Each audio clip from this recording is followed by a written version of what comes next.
La tecnica di scatto fotografico. Quando si riceve un incarico è buona abitudine studiare già in anticipo la geometria del soggetto da fotoscansionare, quindi dovremmo usare una principale lungo i piani dominanti e una a 45 gradi a supporto. Qua vediamo degli schemini che ci aiutano a capire. Io facendo solamente degli scatti frontali in questa immagine in alto a sinistra, potrete vedere che mi perdo tutta questa parte di questo elemento cilindrico, diciamo. In qualche modo lo spigolo interno non riesco a rappresentarlo. La stessa cosa avviene per il secondo caso, dove praticamente faccio delle foto che non sono ortogonali a questo piano inclinato e quindi chiaramente la texture poi sarà deformata e non esce come dovrebbe uscire. In questo caso abbiamo il caso che abbiamo visto prima della nicchia del portale appunto arretrato rispetto alla facciata.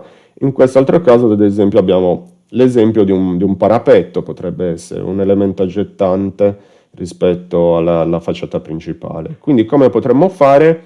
Questa è una soluzione, quindi abbinare agli scatti diciamo paralleli al piano dominante degli scatti supplementari fatti a 45 gradi che siano appunto ortogonali al piano da rappresentare oppure che mettano appunto in luce anche questi piani secondari.